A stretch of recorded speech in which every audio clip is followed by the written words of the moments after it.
नाज़रीन, जब इमाम सज्जाद और बीबी ज़ैनब हज़रत इमाम आली मकाम हज़रत इमाम हुसैन रज़ियल्लाहु ताला अन्हो के सर मुबारक और आले मुस्तफ़ा को यजीद के दरबार में पहुंचाया गया तो यजीद की बीवी ने उनके साथ बहुत हमदर्दी की। यजीद की बीवी असल में कौन थी, उसने बीबी ज़ैनब को क्या कहा था और यजीद के दरबार में जाकर सबके सामने जाकर यजीद को रुस्वा क्यों किया था जबकि वो उसकी बीवी थी। नाज़रीन, जब इमाम आली मकाम इमाम हुसैन रज़ियल्लाहु ताला अन्हो और आले मुस्तफ़ा सल्लल्लाहु ताला अलैहि वसल्लम को यजीद के दरबार में लाया गया तो उस वक्त एक औरत यजीद की बीवी हिंद के पास आई और कहा, ए हिंद, अभी अभी कुछ कैदी आए हैं, उन्हें देखकर दिल दहल जाता है, आओ चलते हैं। हिंद उठी और उसने उम्दा लिबास ज़ेबेतन किया और अपनी चादर ओढ़ी और उस मकाम पर आई और उसने खादिमा को हुक्म दिया कि कुर्सी लाई जाए। जब वो कुर्सी पर बैठ गई तो बीबी ज़ैनब की नजर उस पर पड़ी। आपने जब गौर से उसको देखा तो उसे पहचान लिया और अपनी बहन उम्मे कुलसूम से कहा, बहन, क्या आप इस औरत को जानती हैं? उम्मे कुलसूम ने जवाब दिया, नहीं, मैं नहीं पहचानती। बीबी ज़ैनब रज़ियल्लाहु ताला अन्हा ने फरमाया, ये हमारी कनीज हिंद बिनते अब्दुल्ला है जो हमारे घर में कामकाज करती थी। बीबी ज़ैनब रज़ियल्लाहु ताला अन्हा की बात सुनकर बीबी उम्मे कुलसूम रज़ियल्लाहु ताला अन्हा ने अपना सर नीचे किया और बीबी ज़ैनब रज़ियल्लाहु ताला अन्हा ने भी अपना सर मुबारक नीचे झुका लिया ताकि हिंद उनकी तरफ मुतवज्जे ना हो, लेकिन हिंद दोनों बीबियों को गौर से देख रही थी। उसने आगे बढ़कर पूछा कि आप दोनों ने आपस में क्या गुफ्तगू की, कि जिसके बाद पुरस्रार तौर पर और खास अंदाज में अपना सर झुका लिया। क्या कोई खास बात है? बीबी ज़ैनब रज़ियल्लाहु ताला अन्हा ने कोई जवाब नहीं दिया और खामोश रही। उस हिंद ने फिर से पूछा, आप किस इलाके से हैं?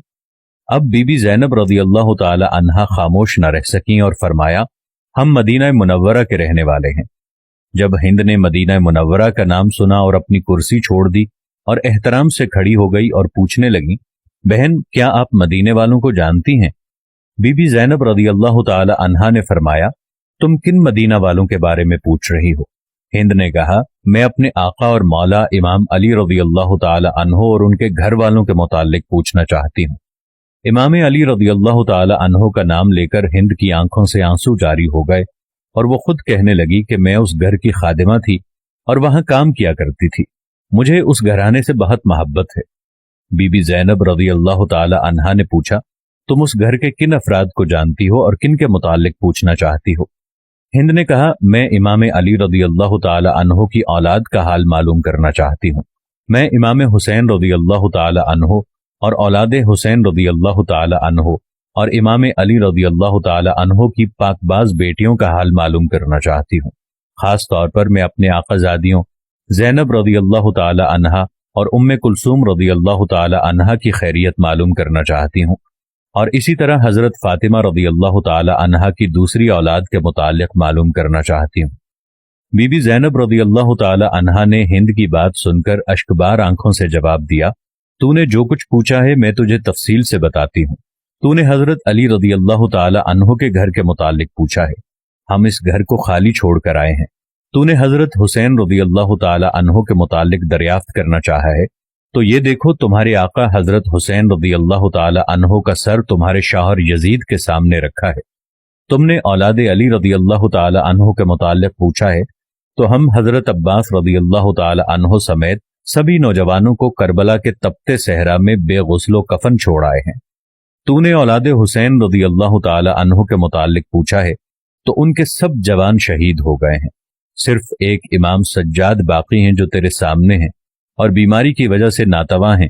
और जो तूने ज़ैनब के मुतालिक पूछा है तो दिल पर हाथ रखकर सुनो, मैं ज़ैनब हूं और ये मेरी बहन उम्मे कुलसूम है। बीबी ज़ैनब रज़ियल्लाहु ताला अन्हा का दर्द भरा जवाब सुनकर हिंद की चीख निकल गई और सर पीट कर कहने लगी, हाय मेरी आकाज़ादियों को क्या हो गया, मेरे मौला का हाल कैसा है? ऐ मेरे मजलूम आका इमाम हुसैन रज़ियल्लाहु ताला अन्हो, काश मैं इससे पहले अंधी हो जाती और हज़रत फातिमा रज़ियल्लाहु ताला अन्हा की बेटियों को इस हालत में न देखती। रोते रोते हिंद बेकाबू हो गई और एक पत्थर उठाकर अपना सर पीटने लगी। इतनी जोर से सर पीटा कि उसका सारा बदन खून से लाल हो गया और वो बेहोश हो गई। जब उसे होश आया तो बीबी ज़ैनब रज़ियल्लाहु ताला अन्हा उसकी तरफ मुतवज्जे होकर कहने लगी, ऐ हिंद, तुम खड़ी हो जाओ और अपने घर चली जाओ, क्योंकि तुम्हारा शौहर यजीद بہت ظالم شخص ہے، ہم اپنی مصیبت کا وقت گزار لیں گے، ہم یہ نہیں چاہتے کہ ہماری وجہ سے تمہارا سکون برباد ہو جائے۔